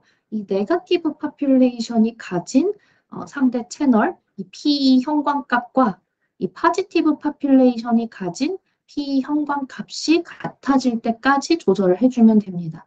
그래서 값이 0이 될 때까지가 아니고요. 우리가 PMT 디텍터를 사용하기 때문에 어느 정도 증폭도를 가지고 있어서 네거티브 파퓰레이션도 형광값을 가지고 있을 수 있어요. 실제 시그널이 나와서가 아니라 진폭도를 조절해서 보기 때문에 그래서 이 네거티브가 기준이고요. 네거티브가 가진 만큼만 PE가 나오도록 조절을 해주면은 다 빼준 PE 디텍터 쪽으로 들어갔던 FITC 시그널을 전부 다 빼주는 게 되겠죠. 그래서 이때 형광값과 형광값이 같아질 때까지 조절을 하시면 되는데 우리가 형광값을 볼 때는 평균을 사용을 합니다. 그래서 게이팅을 하고 그 게이트 안에 들어오는 모든 값들의 평균을 가지고 그 파퓰레이션의 형광값이라고 하는데요. 이때 활용하실 수 있는 평균의 종류가 세 가지가 있습니다. 제일 많이 아시는 산술평균 민 값이 있고요. 그래서 다 더해서 n수로 나눈 평균이고 두 번째는 전부 다 곱해서 n제곱근하는 기하평균 지오메트릭 민이 있습니다. 그리고 세 번째는 이제 중앙값, 미디안 값이 있는데 값이 작은 것부터 큰 것까지 일렬로 나열해서 그 정중앙에 위치한 값을 사용을 하는 거고 그래서 전체 개수가 홀수개일 때는 값이 딱 하나로 나올 거고요. 전체 개수가 짝수개일 때는 가운데 있는 두 개 값의 산술평균 값을 가지고 미디안 값을 구하게 됩니다. 그래서 형광값을 보실 때 이 세 개의 평균 중에서 어떤 걸 사용하셔도 괜찮은데 각각의 특징들을 좀 알고 사용하시면 되겠습니다. 그래서 민이라고 하는 산술평균 값은 튀는 값들이 있으면은 좀 평균에 영향을 많이 주게 되고 또 지오메트릭 민의 경우에는 이 튀는 값에 대한 영향은 덜 받기는 하는데 이 전체 개수가 홀수개냐 짝수개냐 음수의 개수가 홀수개냐 짝수개냐에 따라서 루트 안이 음수가 되거나 혹은 음수가 되는 경우에 이제 이 값을 구할 수가 없기 때문에 또 조금 불편한 점이 있습니다. 근데 미디안 값은 음수의 개수와 상관없이 항상 구할 수가 있고 또 튀는 값들이 있더라도 좀 영향을 덜 받기 때문에 BD에서는 형광 값을 보실 때 미디안 값으로 보시는 것을 추천을 드립니다. 그래서 돌아가서 보면은 우리가 statistics라는 것을 띄워서 형광 값을 볼 수가 있는데요. 그때 이 두 population의 PE, 미디안 값을 놓고 지금 컴펜세이션 전에는 스피로버가 일어나서 이 FITC 파지티브 파퓰레이션의 P 형광값이 굉장히 컸는데 컴펜세이션을 하고 나서 거의 같아진 것을 확인하실 수가 있습니다. 그래서 이렇게 네거티브와 파지티브의 상대 스피로버된 채널에 대한 형광값이 같아질 때까지 조절을 하시면 됩니다. 실제 디바 소프트웨어 내에서 어떻게 조절하는지를 살펴보면요. 지금 여기서는 FITC PE, 펄시피 사이 5.5 세 가지 형광을 동시에 사용한 경우이고 그러면은 우리가 모든 형광끼리의 조합을 확인을 해야 됩니다. 그래서 FITC 형광이 PE 디텍터에 얼마나 들어가는지 보고 그걸 빼주고 또 FITC가 펄시피에 그리고 또 PE가 FITC, PE가 펄시피에 펄시피가 FITC, 펄시피가 PE에 그래서 각각 이 모든 형광 간의 조합을 다 확인을 해야 되는데 그 중에서 FITC에 대한 컴펜세이션 하는 거 하나만 예시로 가지고 온 거라고 이해해 주시면 좋을 것 같습니다. 그럼 FITC 형광 하나만 염색한 샘플이 필요하고요. 그래서 FITC만 염색한 샘플을 장비에 러닝했을 때 지금 P 채널에서 파지티브하게 시그널이 나오고 있는데 이것을 컴펜세이션을 조절을 해서 빼주면 됩니다. 그래서 조절을 할 때 그 디바 소프트웨어 내에 사이토미터 창에 보시면은 컴펜세이션이라는 탭이 있고요. 그 탭 안에 세 가지 항목이 있습니다. 플로로크롬, 마이너스 퍼센트 플로로크롬, 스펙트럴 오버랩이라고 하는 값이 있고 우리가 빼줘야 되는 형광을 가운데 마이너스 퍼센트 플로로크롬에서 찾습니다. 그래서 지금 우리는 PE 디텍터에 들어간 FITC 형광을 빼줘야 되기 때문에 이 앞에서 상대 채널을 찾고요. 그래서 P 채널, P 디텍터에 들어간 FITC 형광을 빼주는데 그 빼주는 값을 높여준다고 생각하시면 됩니다. 그래서 스펙트럴 오버랩 값을 높이면 높일수록 점점 시그널이 빠지면서 이렇게 내려오게 되고요. 그렇게 조절하다가 이 네거티브 파퓰레이션의 미디안 값과 포지티브 파퓰레이션의 P 미디안 값이 같아질 때까지 조절을 하시면 됩니다. 그래서 실제 아까 앞에 보신 것처럼 스태티스틱스 창을 띄워놓고 값을 보면서 미디안 값과 미디안 값이 같아질 때까지 조절을 하셔도 되고요. 혹은 미디안이 중앙값이니까 파퓰레이션의 중심과 파퓰레이션의 중심이 눈으로 봤을 때 같아질 때까지 조절을 하셔도 됩니다. 그 다음 펄시피도 보시면은 FITC 형광 하나만 염색했는데 펄시피 사이 5.5 채널에서도 좀 파지티브하게 보여지고 있죠. 이거는 FITC 형광이 펄시피 사이 5.5 디텍터 쪽으로 들어가서 발생된 펄스 파지티브한 시그널이고 이때 스펙트럴 오버랩 값을 높여서 우리가 빼주는 값을 높여서 빼주면 됩니다. 이런 과정을 모든 형광 간의 조합을 보시면서 수행을 해주시면 되고요. 그래서 정확하게 컴펜세이션을 하기 위해서 방금 본 것처럼 형광을 하나씩만 염색한 싱글 스테인드 샘플을 반드시 준비를 해주셔야 됩니다. 왜냐하면은 이런 시그널이 관찰이 됐을 때 만약에 이 세 개 형광을 다 염색한 샘플이라면은 실제로 P 형광을 시그널을 발현하는 그 세포가 있어서 여기에 시그널이 뜬 건지 아니면은 FITC 형광이 P 채널로 스피로버가 돼서 여기에 뜬 건지를 정확하게 알 수가 없는데요. 싱글 스테인드 샘플에서는 정확하게 우리가 알 수가 있죠. 내가 형광을 하나만 넣어주고 나머지는 넣지 않았기 때문에 다른 채널에서는 시그널이 나오지 않아야 되는데 이렇게 파지티브하게 나온다는 거는 내가 넣어준 형광이 그 채널 쪽으로 스피로버 돼서 지금 여기에 시그널이 나오는구나 하고 명확하게 알 수 있기 때문에 정확하게 컴펜세이션을 하기 위해서는 반드시 내가 사용한 형광을 한 개씩만 염색한 싱글 스테인드 샘플을 준비해서 하나씩 하나씩 컴펜세이션을 수행하시면 됩니다. 그래서 이 형광, 모든 형광 간의 관계를 보기 위해서 우리가 컴펜세이션 매트릭스라고 하는 것을 그리는데요. 이거를 좀 쉽게 그릴 수 있는 방법을 하나 알려드리도록 하겠습니다.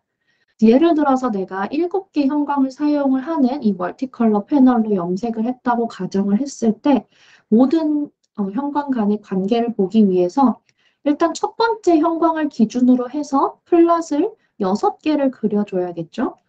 그 다음에 한꺼번에 X축, Y축을 바꾸실 수가 있는데 이 전체 플롯을 한 번에 선택한 다음에 X축을 첫 번째 형광인 FITC로 바꿉니다. 그 다음에 Y축을 그 다음 형광들을 하나씩 하나씩 놔주는 거예요. 그러면 일단 첫 번째 형광인 FITC와 나머지 형광들 간의 관계를 볼 수 있는 그림은 전부 다 그려졌고요. 그 다음에 이 뒤쪽에 있는 5개의 플랫만 복사해서 아래로 내리고 X축만 두 번째 형광인 P로 바꿔주는 겁니다. 그러면 P와 FITC의 관계는 이미 그려져 있는 이 플랫에서 보실 수 있고 P와 나머지 형광들의 관계를 볼 수 있는 그림이 완성이 된 거고 이 방법을 반복해가지고 이제 플롯이 하나 남을 때까지 그려주시면은 모든 형광 간의 관계를 확인할 수 있는 컴펜세이션 매트릭스를 굉장히 쉽고 빠르게 그리실 수 있습니다. 그래서 컴펜세이션 하실 때는 반드시 이 컴펜세이션 매트릭스를 그려놓고 내가 형광 한 개씩만 염색한 싱글 스테인드 샘플을 러닝을 해서 다른 채널 쪽에서 포지티브 시그널이 나오는지 안 나오는지 보고 만약에 나온다면 컴펜세이션을 통해서 빼주시면 됩니다. 우리가 컴펜세이션을 정확하게 잘 맞추는 것이 이제 정확하게 데이터를 분석하기 위해서 굉장히 중요한 거고요. 그래서 컴펜세이션을 하지 않았을 때는 이렇게 포지티브가 훨씬 더 값이 크게 보이다가 조절을 하면 잘 맞게 되는데 조절을 했지만 조절이 덜 된 경우에는 여전히 포지티브 파퓰레이션의 형광값이 네거티브보다는 크게 될 거고 만약에 우리가 빼주다가 너무 많이 빼주게 되면은 오히려 이 포지티브 파퓰레이션의 상대 채널에 대한 형광값이 네거티브보다도 낮아질 수 있어요. 그래서 우리의 목표는 오버 컴펜세이션이나 혹은 언더 컴펜세이션이 되지 않도록 잘 정확하게 컴펜세이션을 해주시면 되겠습니다. 마지막으로 어플리케이션 소개해드리고 오늘 이론 교육은 마치도록 하겠습니다. 총 7가지의 어플리케이션을 소개해드릴 텐데요. 피노티픽 어널리시스, 셀 사이클, 프롤리퍼레이션 어세이, 에이팝토시스, 몰레큘러 바이올로지 어세이, 그리고 인트라셀룰러 어널리시스와 마지막으로 CBA까지 소개해드리도록 하겠습니다. 첫 번째로 피노티픽 어널리시스입니다. 표현형 분석이라고도 하는데요. 아마 가장 많은 분들이 활용하시는 분야일 겁니다. 어떤 특정 셀들만이 특이적으로 발현하는 프로틴을 통해서 셀을 동정을 하고 그 셀 파퓰레이션 안에서 여러 가지 다른 마커들을 분석하는 이런 표현형 분석에 가장 많이 활용을 합니다. 여기서는 지금 축이 쓰여 있지 않은데 FSC와 SSC라고 보시면 되고 그래서 FSC와 SSC가 가장 작은 림포사이트를 먼저 게이팅한 다음에 그 안에서 T셀에서 스페시픽하게 발현하는 CD3라고 하는 마커를 통해서 포지티브한 셀을 T셀이라고 게이팅할 수 있고 또 T셀 안에서도 CD4와 CD8을 통해서 CD4 T셀, CD8 T셀을 나누고 그 다음에 또 각각 안에서 CD197, CD45RA 등을 활용을 해서 나이브 이펙터, 메모리, 셀 등을 구분을 할 수가 있고 또 각각의 셀 타입 안에서 액티베이션 마커나 이런 것들을 통해서 또 추가적인 분석들을 진행을 하실 수가 있습니다. 아마 이 어플리케이션이 가장 많은 분들이 활용하고 계신 분야일 거라고 생각을 합니다. 두 번째는 셀 사이클 분석입니다. 셀 사이클은 이미 잘 아시는 것처럼 총 5개의 페이지로 구성이 되어 있는데요. 그래서 G0, G1, S, G2, M 기에 총 5개의 페이지로 구성이 되어 있습니다. 근데 팩스로 분석할 때 이 5개를 5개로 구분해서 볼 수는 없고 우리가 사용하는 것은 이 각각의 페이지마다 DNA의 컨텐츠가 달라지는 것을 활용을 합니다. 그래서 G0, G1기에서는 DNA가 2N으로 있다가 S기에서는 2N에서 4N 사이를 가지고 G2와 M기의 초반에는 이제 4N의 DNA 양을 가지게 되죠. 그래서 DNA를 염색하는 다이를 활용을 해서 염색을 하고 DNA가 2배 증가되는 것을 관찰함으로써 G0, G1기, S기, G2, M기로 구분을 할 수가 있습니다. DNA를 염색하는 다이 여러 가지 활용하실 수 있는데 가장 많이 활용하시는 다이가 프로피디움 아이오다이드 PI라고 하는 다이고요. PI로 염색하실 때 주의하실 점은 PI는 DNA에만 염색되지 않고 RNA에도 같이 염색이 되기 때문에 반드시 샘플의 RNA즈를 같이 처리를 해주셔야 DNA에만 잘 염색이 될 거고, 이 RNA즈가 같이 포함된 스테이닝 버퍼도 있으니까 이런 제품을 활용해 보셔도 좋습니다. 그래서 염색을 하는데 이 FSC, SSC에서 파퓰레이션 게이팅 하는 것은 필수는 아니고요. 다만 이 앞쪽에 너무 데브리스가 많다면 데브리스만 제외하고 나머지 전부를 다 게이팅을 해주시면 되겠습니다. 그 다음에 PIA와 W를 가지고 싱글렛 게이팅을 해주었는데 싱글렛 게이팅은 굉장히 중요합니다. 그래서 2n에서 4n으로 우리가 2배 증가되는 것을 보는 것인데 만약에 셀이 2개 붙어 있는 더블렛이 같이 분석에 포함된다면 정확하게 분석이 되지 않을 수 있기 때문에 W가 작으면서 일정한 부분을 싱글렛으로 잘 게이팅을 해주고요. 그다음에 이것을 이제 PIA로 히스토그램으로 봤을 때 이제 첫 번째 피크가 주제로 지원기고 그다음에 2배 되는 위치에서 나오는 피크를 G2MD 그 사이를 S기로 분석을 하실 수가 있습니다.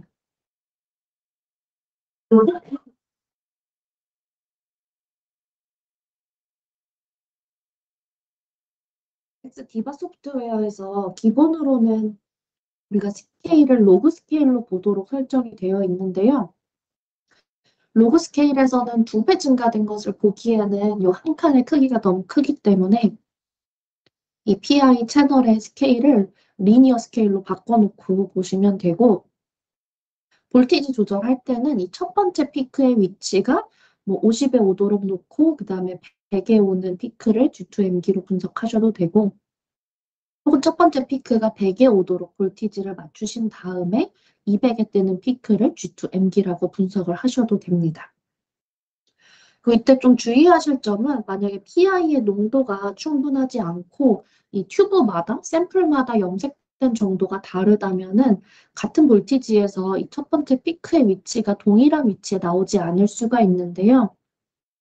아마 팩스 해보신 분들은 팩스 실험은 볼티지를 세팅하고 나면은 변경하지 않고 같은 볼티지로 전체 샘플을 분석하는 것으로 알고 계실 텐데 맞습니다.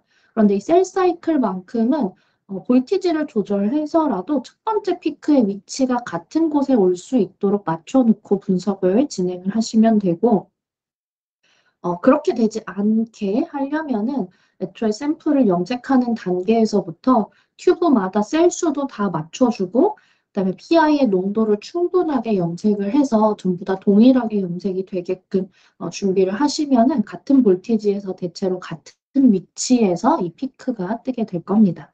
그렇게 준비를 해주시면 좋을 것 같습니다. 다음은 셀 프롤리퍼레이션 어세이입니다. 가장 많이 사용하는 CFSE라고 하는 시약이 있는데요. 셀 멤브레인과 사이토플라즘 모두 다 염색을 할 수 있는 그런 다이인데요. 기존의 FITC 혹은 GFP를 보는 채널에서 이 형광 시그널을 보실 수가 있고 셀이 분열을 하면 할수록 이 형광의 인텐시티가 반으로 줄어드는 것을 활용을 하는 겁니다. 그래서 이 경우에는 볼티지 세팅하실 때 컨트롤 세포, 아직 분열하기 전의 세포에서 나오는 시그널이 플랫의 가장 이제 스케일의 가장 높은 쪽에 나올 수 있도록 볼티지 세팅을 해주셔야지 분열이 진행된 세포들이 그것보다 형광의 인텐시티가 반으로 감소한 위치에서 이렇게 피크가 나오게 됩니다. 그래서 볼티지 세팅하실 때 분열 전에 컨트롤 세포에서 나오는 시그널이 가장 높은 쪽에서 나올 수 있도록 세팅을 해주시면 되고요. 그리고 이 FITC 채널은 다른 마커로도 많이 이제 쓰시는 채널이라서 요거를 사용하실 수 없다면은 그리고 장비에 바이올렛 레이저가 있다면 이 VPD450이라고 하는 다이를 활용하실 수도 있습니다. 그래서 원리는 동일하고 사용하시는 채널만 BV421 채널을 활용을 하시면 됩니다. 그리고 지금 보시는 것처럼 서피스 마커와 같이 염색을 하신다면은 어떤 특정 파퓰레이션이 얼만큼 프롤리퍼레이션 했는지의 분석도 가능합니다.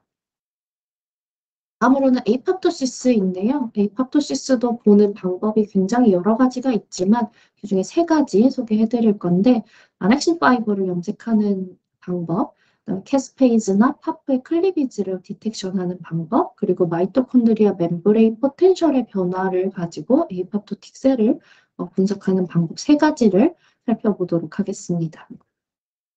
그래서 아네신5를 염색하는 건데요. 이미 다들 잘 알고 계시겠지만 셀 멤브레인은 리피드 바이레이어로 되어 있고 이 중에서 사이토플라즘 쪽에 포스파티딜 세린이 위치를 하고 있습니다. 근데 에이팝토틱 시그널이 오게 되면은 플립플랍에 의해서 이 안쪽에 위치했던 포스파티딜 세린이 셀 멤브레인 바깥쪽으로 노출이 되게 되고 여기에 아넥신5가 바인딩을 하게 됩니다. 이때 아넥신5의 형광이 컨주게이션 되어 있는 아넥신5를 염색을 하면은 이제 형광 시그널을 통해서 에이팝토틱 셀을 구분을 할 수가 있는 거고요. 이때 주의하실 점은 아네신5가 포스파티딜 세린에 바인딩할 때 반드시 칼슘 이온이 필요하기 때문에 칼슘이 포함되어져 있는 바인딩 버퍼를 사용을 해주셔야 되고 또 아네신5와 포스파티딜 세린 간의 결합은 굉장히 약한 결합이기 때문에 염색한 이후에 워싱을 진행하지 않고 바로 장비에서 분석을 진행을 하고 또 염색한 이후에 30분 이내로 그리고 최대 1시간 이내로 분석하시는 것을 권장하고 있습니다. 아네신5를 단독으로 염색해서 쓰기도 하지만 보통 이제 라이브 바이어빌리티 다이를 함께 염색해서 사용하는 경우가 많은데요. 주로 PI를 또 많이 활용을 합니다. 그래서 아네신5와 PI를 같이 염색했을 때 두 개가 다 더블 네거티브인 것이 라이브 셀일 거고 PI는 네거티브면서 아네신5만 포지티브한 셀을 얼리 에이팝토틱 셀 그리고 아네신5와 PI 모두를 다 발현하는 세포를 레이트 에이팝토틱 셀이라고 분석을 할 수가 있고 만약에 아네신5는 네거티브면서 PI만 포지티브한 이런 셀이 있다면은 에이팝토시스가 아닌 다른 종류의 셀데스로 인해서 죽은 셀이라고 볼 수 있는데 대부분은 네크로시스라고 볼 수 있습니다. 사용하시는 분들이 여기에 있는 예시처럼 아네신5에 FITC 형광이 컨주게이션 돼 있는 제품을 굉장히 많이 사용하시는데요. 그게 이런 키트 제품으로 팔고 있어서 그렇습니다. 그런데 이 FITC는 우리가 PI 채널 쪽으로 스피로보가 굉장히 많이 돼서 컴펜세이션을 엄청 많이 해야 되는 형광 조합이에요. 그래서 사실은 아넥신5 FITC보다 장비가 원레이저가 아니라면 장비에 뭐 레드 레이저가 추가로 있거나 혹은 바이올렛 레이저가 추가로 있다면은 아넥신5에 APC 형광이 달린 걸 사용하거나 혹은 BV421 형광이 컨주게이션 된 것을 사용하면은 훨씬 더 이 형광 간의 스피로버를 줄여서 컴펜세이션을 거의 하지 않고도 사용하실 수가 있습니다. 근데 키트 제품이 요 형광 조합밖에는 없어서 이걸 많이 사용하시는데 이거는 예전에 이제 원레이저, 블루레이저 하나만 있는 장비에서도 요 실험을 하기 위해서 고안된 제품이라고 보시면 되고 만약에 새로 요 아넥신5 염색하실 분들은 사용하실 장비 스펙을 한번 확인해 보시고 APC 형광을 사용하거나 BV421 형광을 사용하시는 것을 추천을 드립니다. 그리고 이제 컬처하던 셀을 디태치를 해서 만약에 염색을 하실 때 이 셀을 떼는 과정 중에서도 스트레스가 많이 발생해서 셀데스가 많이 일어날 수 있는데요. 그런 거를 조금 줄여서 사용하실 수 있는 아큐테이즈라고 하는 굉장히 마일드한 셀 디태치먼트 솔루션이 있으니까 이런 것도 활용해 보시면 좋을 것 같습니다. 다음으로는 캐스페이즈 3의 액티베이션과 파프의 클리비지를 보는 경우인데요. 굉장히 심플합니다. 액티베이션된 폼의 캐스페이즈 3를 디텍션할 수 있는 안티바디를 사용을 해서 염색을 하고 또 클리브드된 폼의 파프를 디텍션할 수 있는 안티바디를 사용을 해서 염색을 하는 거고 염색이 된 세포를 에이팝토틱 셀로 분석을 진행할 수 있습니다. 그리고 마지막은 마이토콘드리아 멤브레인 포텐셜의 변화를 가지고 에이팝토시스를 보는 방법이고 JC1이라고 하는 것을 염색을 해서 활용을 합니다. JC1은 멤브레인 포텐셜이 폴라라이즈된 상태에서는 이렇게 J 어그리게이트의 형태로 많이 존재를 하게 되고 이 어그리게이트의 형태는 레드 플로레센스를 띱니다. 그런데 에이팝토시스가 유도되게 되면은 이제 막 전이가 디폴라라이즈 되게 되고 이 어그리게이트가 모노머로 떨어지게 되면서 그린 플로레센스를 띠게 돼요. 그래서 셀이 상태에 따라서 형광을 다르게 띠게 되는 것을 활용을 해서 에이팝토틱 셀을 구분하는 방법이고요. 그래서 컨트롤에서는 지금 이 그림은 빨간색만 나오는 것처럼 그려져 있는데 사실 이게 이제 그린 플로레센스도 같이 있는데 레드 플로레센스가 많을 뿐이에요. 그래서 이때 레드 플로레센스는 주로 P 채널에서 디텍션이 되고 그린 플로레센스는 FITC 채널에서 디텍션이 되는데 그래서 컨트롤 상태에서는 이 FITC 채널과 P 채널 두 개 모두 다해서 시그널이 나오는 더블 파지티브 영역의 컨트롤 세포가 있다가 스타우스 포린이나 아니면 캄토테신 같은 에이팝토시스 유도 약물을 처리를 했을 때 이 어그리게이트가 모노머로 바뀌면서 점점 그린 플로레센스가 증가하는 것을 확인을 하실 수가 있습니다. 이때도 두 개 형광이기 때문에 컴펜세이션은 수행을 해주셔야 되는데 이게 하나의 세포가 상태에 따라서 형광이 달라지는 거기 때문에 싱글 스테인드 샘플을 만들 수가 없죠. 굉장히 어렵습니다. 그래서 이 경우에는 싱글 스테인드 샘플을 만들 수는 없지만 이런 멀티컬러 샘플에서 전체적인 형태를 보고 컴펜세이션을 조절을 해주시면 되겠습니다. 다음은 몰레큘러 바이올로지 어세이입니다. 그래서 내가 원하는 타겟 진이 프로틴으로 발현을 할 때 그 리포터진을 같이 삽입을 해서 내가 원하는 프로틴이 발현할 때 형광을 띠는 리포터진이 이제 형광이 같이 발현되도록 활용을 하는 그런 실험 방법이고요. 그래서 예를 들어서 여기서는 이제 GFP를 사용을 했는데 GFP 파지티브한 셀을 내가 원하는 타겟 타겟 프로틴을 발현한 세포라고 분석을 할 수가 있습니다. 활용하실 수 있는 리포터 진의 종류가 굉장히 많은데요. GFP뿐만 아니라 뭐 BFP, CFP, YFP, RFP 등등이 있는데 사용할 장비에 어떤 레이저가 있는지 또 어떤 채널들을 확인할 수 있는지에 따라서 선택해서 사용하시면 되겠습니다. 다음은 인트라셀룰러 어널리시스입니다. 말 그대로 세포 안쪽에 있는 것들을 분석하는 방법인데요. 그 세포 안쪽에 있는 것들로는 사이토카인, 트랜스크립션 팩터, 인트라셀룰러 시그널링 몰레큘, 또 스트럭처럴 프로틴, 스캐폴드 프로틴 등등이 있습니다. 세포 안쪽에 있는 것들도 마찬가지로 이 형광이 달려있는 항체로 염색을 해서 우리가 확인을 할 수가 있고요. 그 중에서도 이 인트라셀룰러 사이토카인을 염색해서 보는 방법을 ICS, 인트라셀룰러 사이토카인 스테이닝이라고 합니다. ICS를 하는 프로토콜은 여러 가지가 있는데 그 중에 BD에서 스탠다드라고 이야기하고 있는 프로토콜은요. 일단은 이 스티뮬레토리 사이토카인들은 스티뮬레이션을 주지 않으면은 일반적인 상태에서는 잘 나오지 않기 때문에 보통은 스티뮬런트를 처리를 하고 스티뮬레이션 시키는 과정을 거치게 됩니다. 이때 중요한 것은 시크리토리 사이토카인은 만들어지면 셀 멤브레인 밖으로 시크레이션이 되기 때문에 나중에 우리가 이걸 염색해서 보려면은 셀 안에 가둬둬야 됩니다. 그래서 프로틴 트랜스포트 이니비터를 같이 처리해서 이 만들어진 사이토카인이 멤브레인 바깥으로 나가지 못하도록 트랜스포트를 이니비션을 시켜주어야 되고요. 그리고 샘플에 RBC가 있었다면은 RBC는 라이시스 시켜주고 셀을 픽스 펌하는 과정을 거친 다음에 형광 항체로 염색을 하고 분석을 진행하시면 됩니다.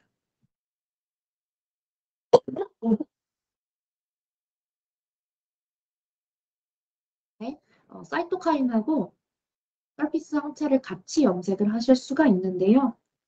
같이 염색하게 되면은 어떤 특정 셀 안에서 어떤 종류의 사이토카인을 가장 많이 내는지를 분석을 한다거나 혹은 반대로 특정 사이토카인을 내는 셀들 중에 어떤 셀이 제일 많은지 이런 분석들을 진행을 하실 수가 있습니다.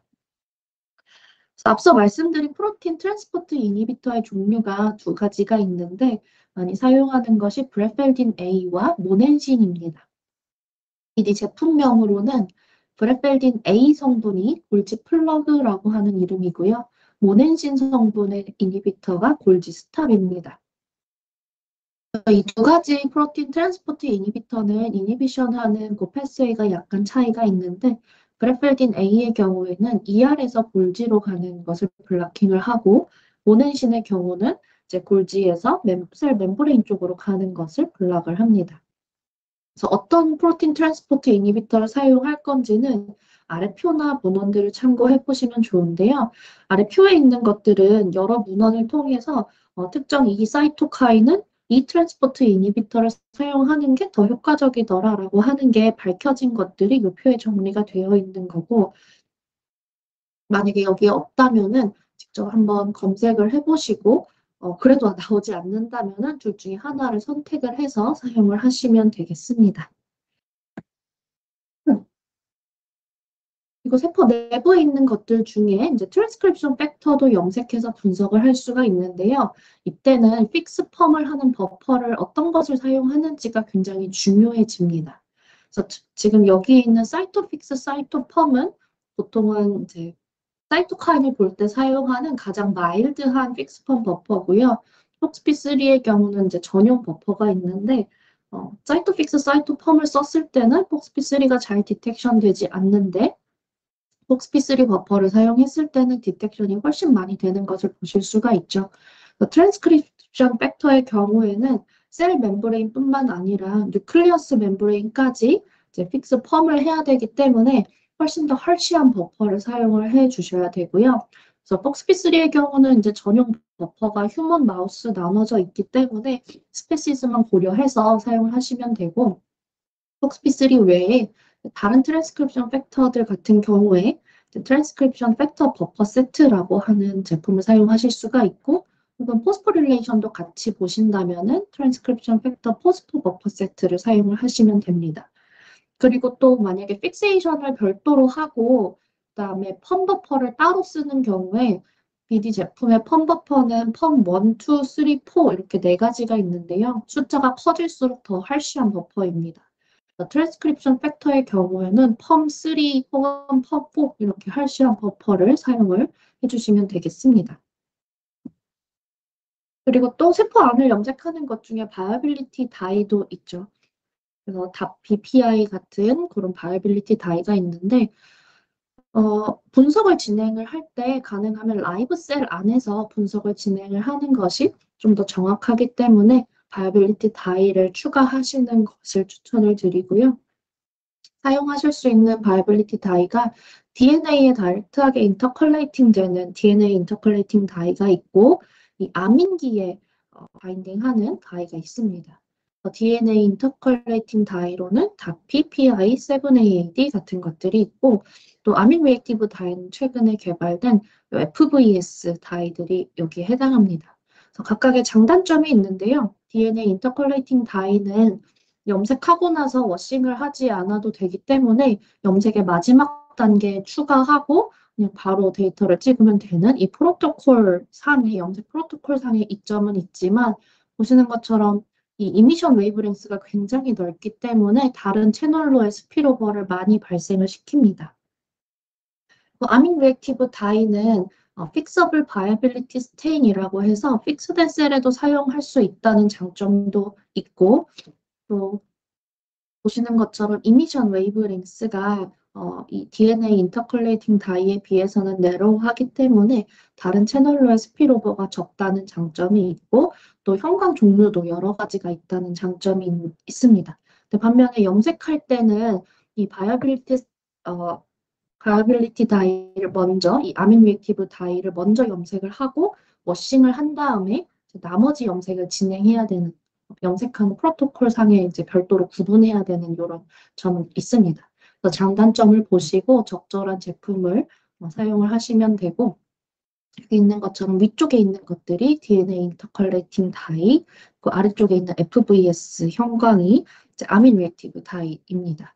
그래서 FVS를 사용할 때는 반드시 이제 염색하고 나서 남아있는 다이를 없애기 위해서 이제 워싱을 해주고 나서 다른 마커들을, 다른 항체들을 염색을 해주시면 되고, 또 타이트레이션도 해서 사용을 해주시면 됩니다. 마지막 어플리케이션입니다. 그래서 사이토메트릭 비드 어레이, 줄여서 CBA라고 하는 어플리케이션이고요. 엘라이자를 대체해서 팩스를 활용을 해서 이 사이토카인 정량할 수 있는 실험 방법입니다. 그래서 CBA 키트 제품의 원리를 설명을 드리면은 이 키트 안에는 각각의 이제 사이토카인을 캡처할 수 있는 캡처 비드들이 들어있는데, 이 캡처 비드는 APC 형광의 인텐시티가 서로 다르게 코팅이 되어져 있습니다. 그래서 나중에 그래프에서 플랫에서 보시면은 APC 채널에서 이 인텐시티가 서로 다르기 때문에 서로 다른 위치에 이 캡처 비드들이 뜨게 돼요. 그래서 위치로 구분이 되기 때문에 지금 요 파퓰레이션이 어떤 사이토카인에 대한 캡처 비드인지를 우리가 알 수가 있습니다.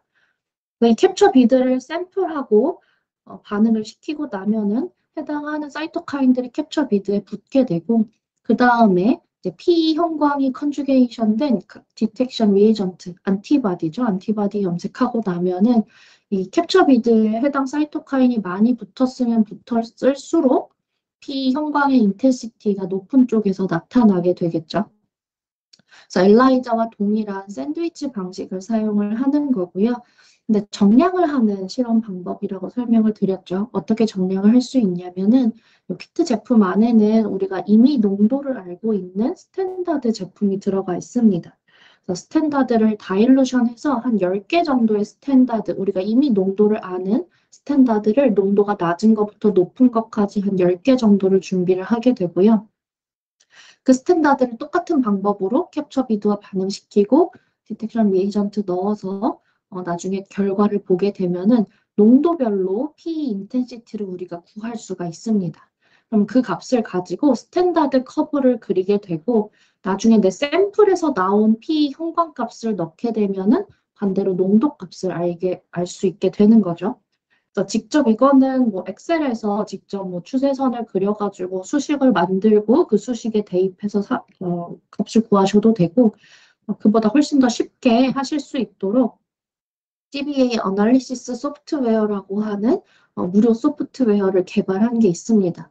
이 부분은 CBA 관련 제품을 구매하시면서 대리점 쪽에다가 요청하시면은 분석 소프트웨어는 같이 받으실 수가 있고요. 그리고 대리점에서 실험 서포트도 해드리고 있기 때문에 제품 구매하면서 말씀 주시면 좋을 것 같습니다. 그래서 이 소프트웨어에는 내가 분석한 그 팩스 데이터, FCS 파일을 넣어주게 되면은 자동으로 스탠다드 커브도 그려주고 내 샘플에서 나온 각각의 사이토카인의 농도도 계산을 해주게 되고 그것들을 엑셀로 익스포트하는 것도 가능합니다. 구매 가능한 CBA 키트 리스트는 휴먼, 마우스 나눠서 여러 가지 종류가 있는데요. 가장 많이 보시는 사이토카인들을 묶어서 키트로 키트화해서 제품을 만든 거라고 보시면 되고, 근데 만약에 이 키트 중에서 나는 뭐 하나나 2개 정도만 본다거나 아니면 여기에 없는 사이토카인을 확인하고 싶다라고 하는 경우에는 다른 CBA 플랫셋이라고 하는 제품을 사용하실 수 있습니다. 그래서 CBA 플랫셋은 키트하고 차이점 하나는 아까 키트는 이 캡처 비드의 위치를 APC 형광 하나로 구분을 했는데요. 이 플랫셋의 경우에는 APC하고 APC 사이7 두 개 형광을 가지고 이 캡처 비드의 위치를 구분을 합니다. 그래서 이 위치만 캡처 비드의 포지션만 겹치지 않는다면은 최대 30개 사이토카인까지 한 번에 분석이 가능하고 또 샘플에서 내가 보고자 하는 해당 사이토카인의 농도가 너무 낮은 경우에는 이 인핸스드 센시티비티 제품을 활용하실 수가 있고 0.274 피코그램에서 200 피코그램까지 정량이 가능합니다. 저희 CBA 키트 제품하고 플랫셋 제품을 이제 차이를 보시면은 키트 제품은 이 안에 뭐 캡처 비드, 그 다음에 디텍션 안티바디 스탠다드, 그리고 같이 쓸 수 있는 버퍼류들까지 한 번에 다 키트로 구성이 되어 있고요. 플랫셋 같은 경우는 버퍼류들은 빠져 있습니다. 그래서 스탠다드, 디텍션 안티바디, 캡처 비드로 구성이 되어 있고 만약에 플랫셋으로 구성해서 사용하실 거면은 별도로 마스터 버퍼 키트를 구매해서 같이 사용하시면 되겠습니다. 그래서 여기까지 제가 준비한 내용은 다 끝났고요. 혹시나 질문 사항 있으시면은 채팅창에 남겨주시고 아니면은 저희 학술팀 메일이 edbkorea_coe@bd.com입니다. 그래서 이쪽으로 뭐 제품 사용하시면서 혹은 뭐 팩스 장비 사용하시면서 궁금하신 점들이 있으시면은 언제든지 편하게 문의 주시면은 저희가 확인을 해서 답변 드리도록 하겠습니다. 그래서 긴 시간 동안 너무 고생 많으셨고요. 저희 한 10분 정도 쉬었다가 네, 3시 20분부터 팩스 디바 소프트웨어 영상 송출하도록 하겠습니다. 수고하셨습니다.